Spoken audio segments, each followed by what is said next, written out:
Bonjour à toutes et à tous. Content d'être avec vous ce matin pour partager la parole avec vous. La dernière fois que j'ai hop, la dernière fois que j'ai pu partager un message avec vous, c'était il y a un moment déjà, il y a un peu plus de 2 mois. Et j'avais le message portait sur Jean chapitre 17.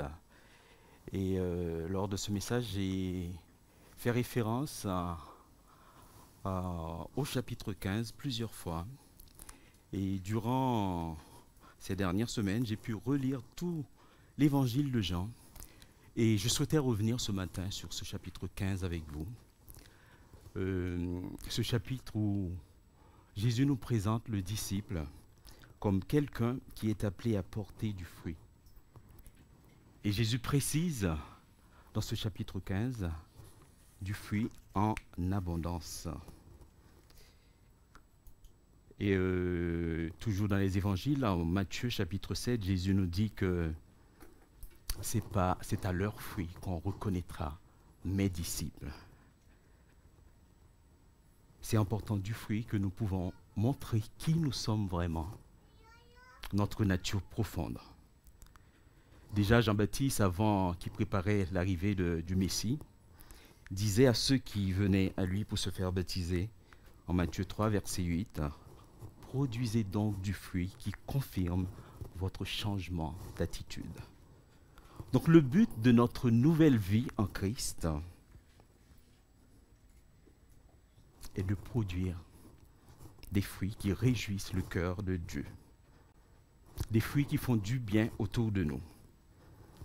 Chacun de nous est appelé à manifester ce que l'apôtre Paul appelle dans l'Épître aux Galates le fruit de l'esprit. Et pourtant, nous avons souvent tendance à voir la vie chrétienne, la vie du disciple comme un ensemble d'actions à faire. Je suis chrétien, je dois aller au culte tous les dimanches matins. Je suis chrétien, je dois prier 3 fois, 4 fois, 5 fois, 10 fois, je ne sais pas combien de fois vous faites ça par jour. Je suis chrétien, je dois jeûner X fois par mois. Je suis chrétien, je dois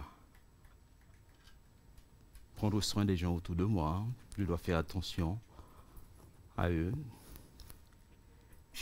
Et je crois que chacun de nous ce matin peut compléter cette liste de façon parfaite. Tout ce que nous avons en tête à faire comme parce que nous sommes chrétiens. On doit dire que toutes ces choses ne sont pas forcément contradictoires au fruit de l'esprit. La question essentielle que nous pouvons nous poser est la suivante, la question que je peux me poser. Est-ce que mes actions impactent mon entourage? Est-ce que les gens autour de moi, ma famille, mes voisins, mes collègues de travail, ont envie de découvrir l'Évangile lorsqu'ils me voient vivre? Je crois que si ce n'est pas le cas, c'est que je ne produis pas de fruits en tant que chrétien. Vous savez, lorsqu'on est devant un arbre fruitier, n'importe quel arbre fruitier, un pommier, un poirier, un mirabellier, un manguier. Manguier, peut-être vous n'avez pas trop l'habitude. Hein. Moi, dans mon enfance, j'ai vu pas mal de manguiers. Et ça donne envie. On a envie de croquer à ces fruits. Pas trop loin de chez nous, il y a un verger. Durant la saison des pommes, on y va régulièrement cueillir des pommes. Et au moment de la cueillette, je pense que personne n'arrive à résister. On mange quelques pommes. C'est légal. Hein. Le propriétaire accepte ça. Donc juste pour dire que quand on est devant un arbre fruitier comme ça, avec plein de beaux fruits, on ne peut pas résister. Ça donne envie. Et dans ce chapitre 15 de l'évangile de Jean, Jésus nous dit que c'est important de porter du fruit en abondance. On peut dire que c'est le plus grand indicateur de croissance spirituelle du chrétien, pour faire référence à ce que Xavier a partagé avec nous dimanche dernier. Alors, produire du fruit en abondance, comment? Comment produire du fruit en abondance? Dans ce chapitre 15, Jésus nous livre la recette. Le premier élément, le premier ingrédient de la recette, c'est se soumettre à l'opération de taille. Je vous invite à lire les 3 premiers versets de ce chapitre. Moi, je suis le vrai plant de vigne, et mon Père est le vigneron. Tous les sarments en moi qui ne portent pas de fruits, j'ai pas mis le texte avec mes notes, il me faut absolument le texte, sinon je sors mon téléphone. Okay. Tous les sarments en moi qui ne portent pas de fruits, il les coupe, et tout ce qui en porte, il les taille afin qu'ils produisent un fruit encore plus abondant. Vous aussi, vous avez déjà été purifiés grâce à la parole que je vous ai annoncée. Ces 3 petits versets nous montrent quelque chose de très intéressant. Le divin vigneron applique le même traitement à toutes les branches.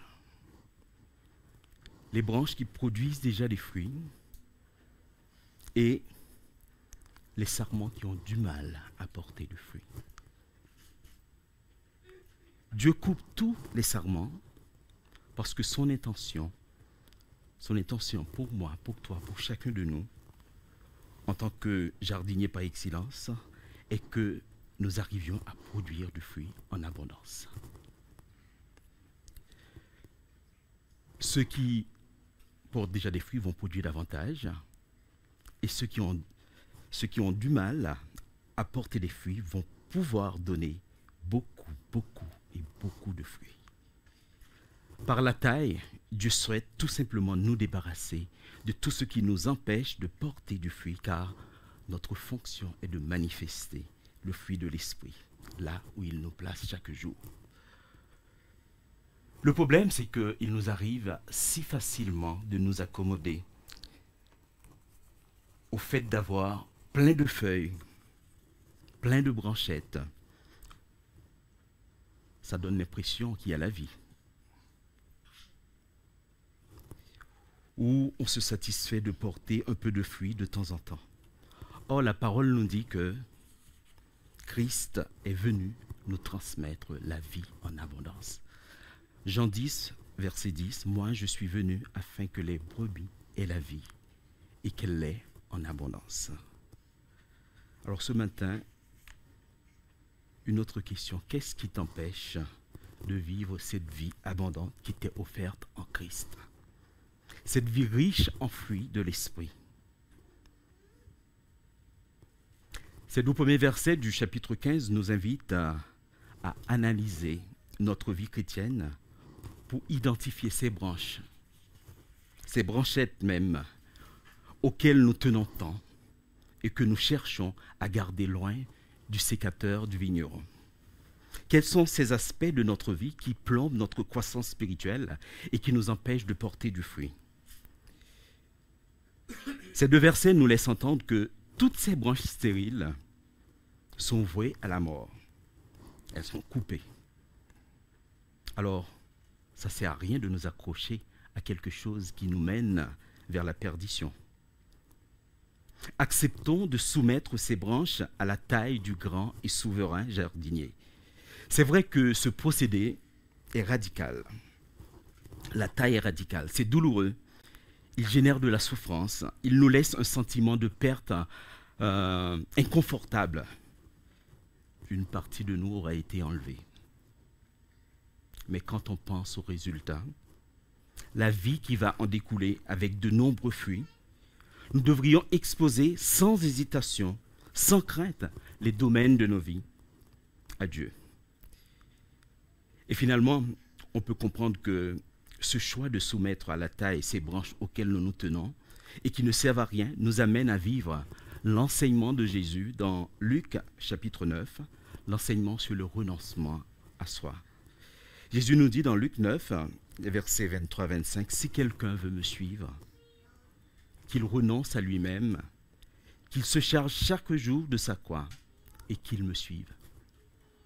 En effet, celui qui est préoccupé de sauver sa vie la perdra, mais celui qui perdra sa vie à cause de moi la sauvera. Si un homme parvient à posséder le monde entier, à quoi cela lui sert-il s'il se perd ou se détruit lui-même ?» Nous ne pouvons pas être des disciples de Christ sans renoncer à nous-mêmes. Ce passage de Luc nous montre sans détour que vouloir préserver des branches qui ne produisent rien, même si elles sont remplies de feuilles, de jolies feuilles, cela conduit à notre perte alors que nous cherchions la vie. La question du verset 25 de Luc 9, « Si un homme parvient à posséder le monde entier, à quoi cela lui sert-il s'il se perd ou se détruit lui-même » Cette question, ramenée aux 2 premiers versets de Jean chapitre 15, souligne la valeur infinie de chacun de nous par rapport à la valeur de ces branches inutiles auxquelles nous tenons.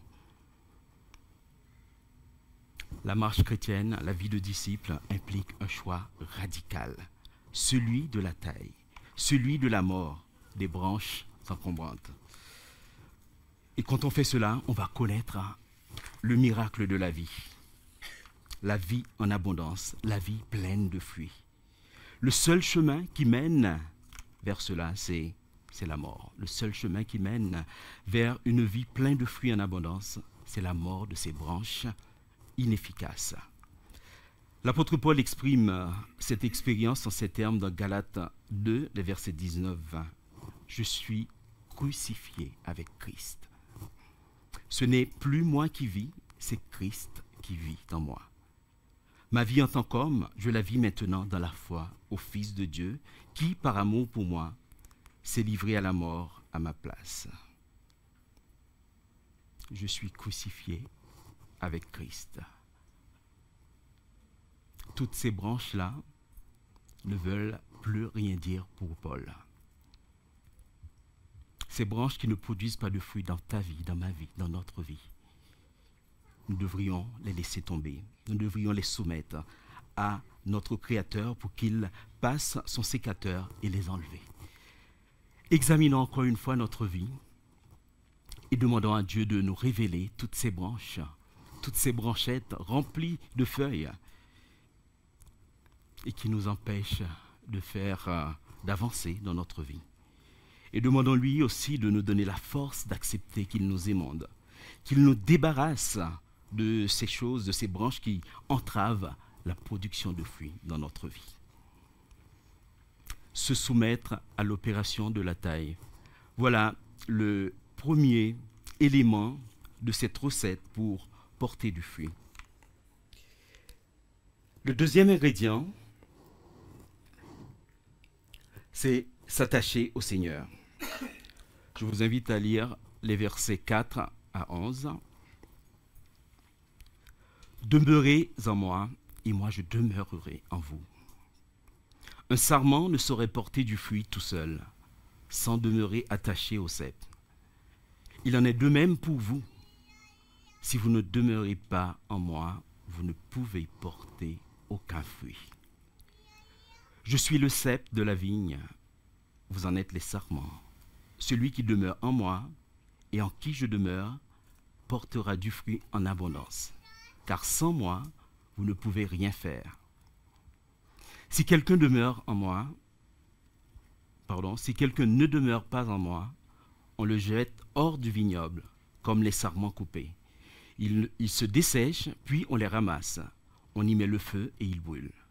Mais si vous demeurez en moi et que mes paroles demeurent en vous, demandez ce que vous voudrez, vous l'obtiendrez. Si vous produisez du fruit en abondance et que vous prouvez ainsi que vous êtes vraiment mes disciples, mon Père sera glorifié aux yeux de tous. Comme le Père m'a toujours aimé, moi aussi je vous ai aimé. Maintenez-vous donc dans mon amour.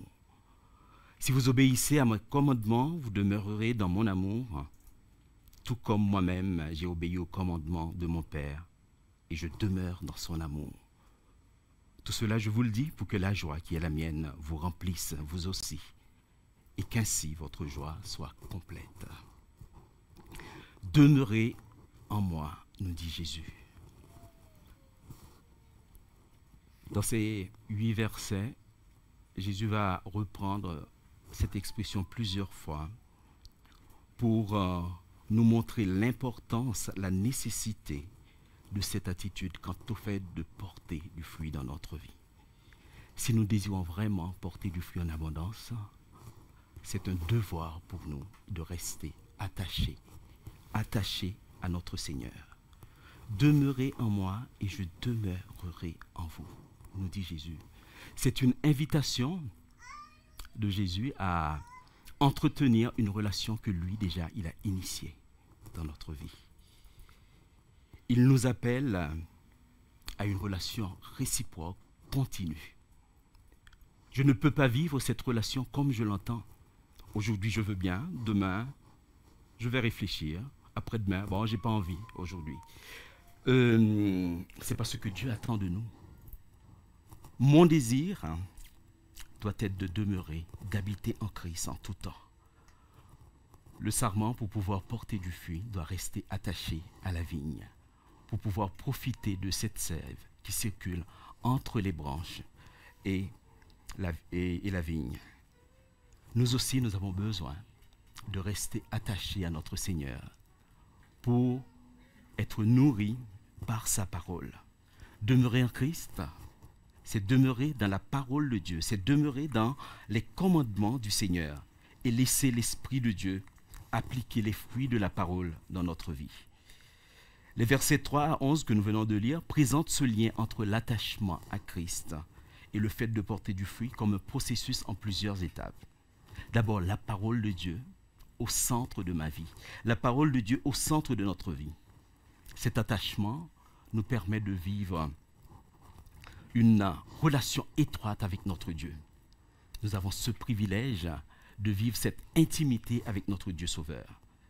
Et cet attachement par la parole va nous conduire à la connaissance de Dieu. C'est ce que Jésus nous dit au verset 8. Si vous obéissez à mes commandements, vous demeurerez dans mon amour, tout comme moi-même, j'ai aussi obéi aux commandements de mon Père et je demeure dans son amour.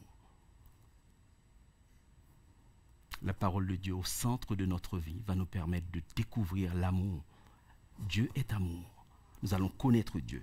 Ce point est important pour nous en tant que chrétiens au quotidien dans notre vie de croyants, de connaître le vrai Dieu. Le vrai Dieu, il s'est révélé à travers la Bible. Le vrai Dieu, ce n'est pas le Dieu de mon imagination. Le vrai Dieu, ce n'est pas le Dieu de l'église locale. C'est le Dieu qui s'est révélé lui-même dans sa parole, dans la Bible. Alors nous avons vraiment tout intérêt à manifester un attachement indéfectible à la parole de Dieu, à nous plonger dans cette parole pour découvrir cet amour de Dieu, connaître cet amour de Dieu et connaître Dieu davantage. Puis, cette parole au centre de notre vie nous donne accès à la volonté de Dieu. Jésus nous le dit dans ce verset, « Si vous demeurez en moi et que mes paroles demeurent en vous, demandez ce que vous voudrez et vous l'obtiendrez. »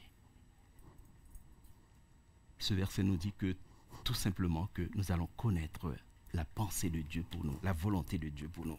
C'est parce que nous allons connaître cette pensée de Dieu que Dieu va répondre à nos prières. Dieu nous donne sa parole pour que cette parole nous transforme et nous donne accès à sa pensée. Donc l'attachement à la parole de Dieu va donner lieu à une communion telle entre Dieu et nous que nous allons connaître sa pensée pour nous, sa volonté pour nous. Et donc nos prières seront exaucées parce que ces prières-là seront le fruit de l'Esprit de Dieu. Ces prières seront l'expression de la volonté de Dieu. Donc Dieu ne pourra que répondre à nos prières. C'est bien ce que Dieu a dit à son serviteur Moïse, qui allait prendre la tête du peuple pour entrer dans le pays promis, aie soin de répéter sans cesse les paroles de ce livre de la loi.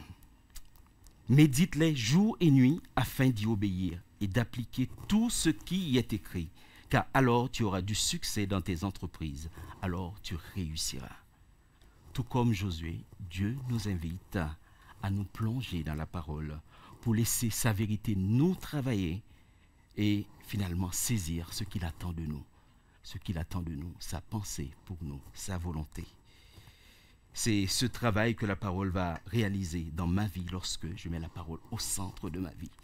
Hébreux 4, verset 12 nous dit « La parole de Dieu est vivante et efficace. Elle est plus tranchante que toute épée à double tranchant et pénétrant jusqu'à la division de l'âme ainsi que de l'esprit et des jointures ainsi que de la moelle. Elle juge les dispositions et les pensées du cœur. » Lorsque la parole de Dieu aura accompli cette œuvre dans la vie de chacun de nous, nous connaîtrons la volonté de Dieu. Nous pourrons prier selon la volonté de Dieu et Dieu répondra à nos prières. La dernière étape de ce processus, la parole de Dieu en nous nous permet de connaître le vrai Dieu. La parole de Dieu nous permet d'accéder à la volonté de Dieu. Et finalement, nous allons pouvoir produire du fruit qui glorifie notre Dieu. Et Jésus nous le dit, celui qui demeure en moi et en qui je demeure portera du fruit en abondance. Si vous produisez du fruit en abondance et que vous prouvez ainsi que vous êtes mes disciples, mon Père sera glorifié aux yeux de tous. Lorsque nous choisissons de demeurer dans cette parole, lorsque nous nous attachons à la parole de Dieu et que nous découvrons la volonté de Dieu, nous acceptons de nous soumettre à cette volonté, eh bien il se passe une chose extraordinaire dans notre vie. La parole de Dieu devient source de vie en nous. La parole de Dieu devient cette sève qui nous nourrit, qui nous communique la vie. Et cette vie se manifeste par des fruits que nous produisons. Cet attachement à Christ, quand on regarde tout ce processus, cet attachement à Christ nous permet finalement de vivre l'évangile au quotidien. L'évangile en toutes circonstances de notre vie. C'est ce que l'apôtre Paul expose dans Romains 1, verset 16, un verset que nous connaissons très bien. Il expose le résultat de cette communion. L'évangile est la puissance de Dieu par laquelle il sauve tout ce qui croit. L'évangile, c'est la puissance de Dieu pour le salut de quiconque croit. C'est cette puissance de Dieu, la puissance de sa parole qui va agir en moi au quotidien pour me donner cette vie abondante en Christ. Cette vie abondante qui doit se traduire par de nombreux fruits à la gloire de Dieu. S'attacher au Seigneur, voilà ce que Dieu attend de nous pour que nous puissions porter du fruit en abondance. Et le troisième et dernier élément de cette recette,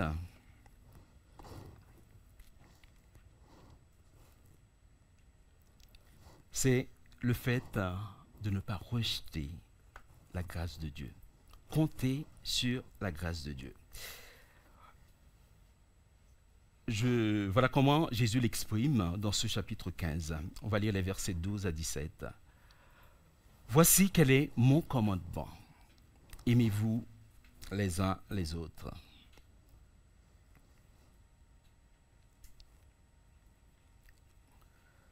Aimez-vous les uns les autres comme moi-même je vous ai aimé. Il n'y a pas de plus grand amour que de donner sa vie pour ses amis. Vous êtes mes amis si vous faites ce que je vous commande. Je ne vous appelle plus serviteur parce qu'un serviteur n'est pas mis au courant des affaires de son maître. Je vous appelle mes amis parce que je vous ai fait part de tout ce que j'ai appris de mon Père. Ce n'est pas vous qui m'avez choisi, non, c'est moi qui vous ai choisi. Je vous ai donné mission d'aller, de porter du fruit qui soit durable. Alors le Père vous accordera tout ce que vous lui demanderez en mon nom. Voici donc ce que je vous commande, aimez-vous les uns les autres. Dans ce passage, Jésus nous dit au verset 16 que nous avons été choisis. En méditant sur ce texte, je comprends qu'il y a une semence qui a été mise en chacun de nous et qui garantit la production de ce fruit qui va glorifier Dieu dans notre vie. Ces versets nous encouragent tout simplement à reconnaître notre dépendance vis-à-vis de Dieu, une dépendance totale pour pouvoir glorifier Dieu par ses fruits dans notre vie. Nous ne pouvons pas manifester par nous-mêmes le fruit de l'Esprit cité dans l'Épître aux Galates. Pour chacun, porter ce fruit ne peut être qu'une expression de la grâce de Dieu. Porter ce fruit qui glorifie Dieu ne peut être qu'une conséquence logique de ce qu'on a reçu. Encore une fois, nous avons reçu cette semence. Et cette semence, c'est la grâce qui nous a été faite en Jésus-Christ. La grâce qui nous a été faite en Jésus-Christ. Et nous sommes invités à saisir cette grâce par la foi. Le juste vivra par la foi, nous dit l'apôtre Paul dans Romains 1, chapitre 10, verset 17. Et dans les versets 12 à 17 de Jean chapitre 15, Jésus nous dit qu'il nous a tout donné. Il nous a donné tout ce qu'il a reçu du Père. Et en particulier, il nous a donné la vie qu'il a reçue du Père en prenant notre mort à la croix. En faisant cela, Jésus nous a révélé la volonté de Dieu pour nous. Verset 16, ce n'est pas vous qui m'avez choisi. Ce n'est pas vous qui m'avez choisi. Non, c'est moi qui vous ai choisi. Je vous ai donné mission d'aller, de porter du fruit qui soit durable. Et je crois que c'est important de souligner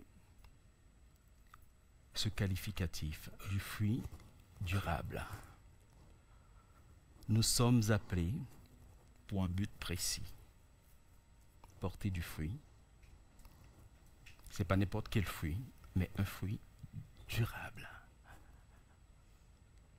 Vous connaissez tous la notion de durabilité en économie. Il ne s'agit pas d'un fruit que je vais consommer aujourd'hui et on n'en parle plus, on oublie. Ce n'est pas un fruit qui va pourrir si je le laisse quelque part un moment. Ce fruit que nous sommes appelés à produire, c'est un fruit qui aura un impact dans le présent. Et il demeurera dans le futur et dans l'éternité. Un fruit durable.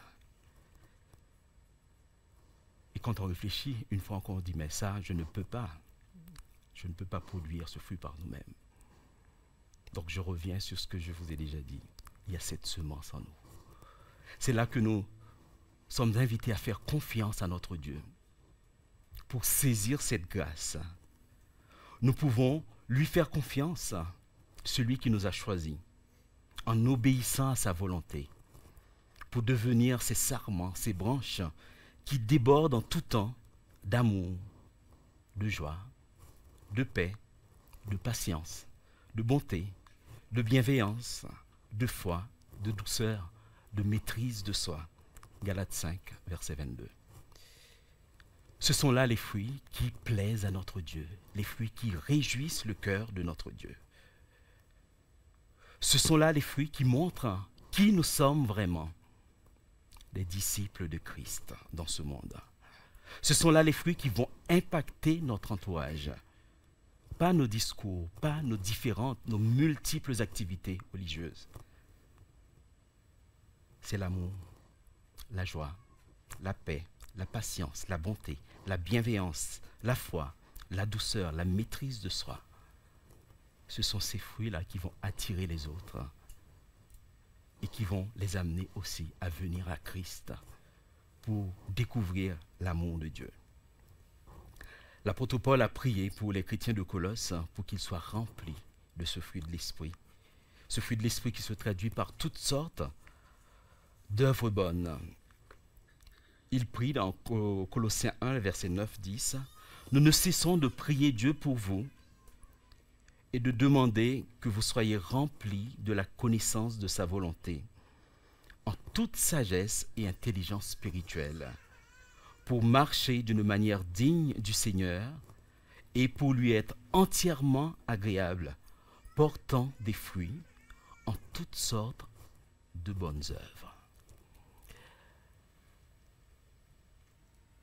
Que Dieu nous aide vraiment à faire nôtre cette prière de Paul.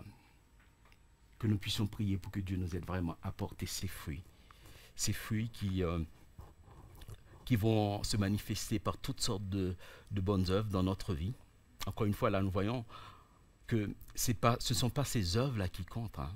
C'est ces fruits de Dieu en nous qui vont nous amener à les produire. Je peux prier pour moi-même, chacun peut prier pour que Dieu l'aide vraiment à vivre cela. Ensemble, nous pouvons prier pour que notre communauté soit vraiment une communauté de disciples qui montrent ces fruits, qui manifestent le fruit de l'esprit. Comment produire du fruit en abondance? Jésus nous livre cette recette dans Jean chapitre 15. 3 ingrédients. Le premier élément, c'est accepter de passer ces différentes branches de notre vie, ces différents domaines de notre vie, sous le sécateur du divin vigneron. Deuxième élément, nous attacher à la parole de Dieu. Cette parole qui va nous permettre de connaître le vrai Dieu, qui va nous permettre de découvrir sa volonté. Et lorsque nous acceptons de nous soumettre à cette volonté, nous allons vivre ce miracle de la vie qui va se manifester par toutes sortes de fruits dans notre vie. Et finalement, reconnaître que ce n'est pas par nos propres forces que nous allons manifester ces fruits, nous allons pouvoir produire ces fruits. C'est parce que Dieu lui-même nous aime. Il a choisi de nous faire grâce. Il a choisi de mettre cette semence en nous pour que nous puissions porter des fruits à sa gloire. Je vous invite à la prière. Seigneur notre Dieu, nous voulons vraiment te remercier pour ta grâce envers nous. Nous voulons te remercier, Seigneur, pour l'œuvre que tu as accomplie à la croix. Et quand on pense à ton sacrifice, oui, nous ne pouvons que nous courber devant toi et oui, te dire notre reconnaissance. Mais en retour, tu vois combien nous avons du mal à nous livrer entièrement à toi. Alors ce matin, ta parole nous invite, nous rappelle combien il est important pour nous de nous renoncer à nous-mêmes et de te laisser être le Seigneur de tous les domaines de notre vie. Je te prie vraiment de montrer à chacun de nous, oui, toutes ces choses, toutes ces branches qui nous encombrent, Seigneur, qui nous empêchent d'aller plus loin dans notre communion avec toi, qui nous empêchent de porter du fruit au quotidien. Je te prie vraiment de venir, nous délivrer, nous débarrasser de toutes ces branches. Seigneur, rappelle-nous que nous pouvons te faire confiance parce que toi, le souverain jardinier, le souverain vigneron, tu fais ça avec amour, tu fais ça avec tendresse. Ton objectif, ce n'est pas de nous faire mal, ton objectif, ce n'est pas de nous mettre dans une situation douloureuse. Ton objectif, c'est que nous puissions connaître la vie dans toute sa plénitude, cette vie qui se manifeste par toutes sortes de fruits qui te glorifient. Je te prie pour ton peuple, bénis ton Église en ce sens. Au nom de Jésus. Amen.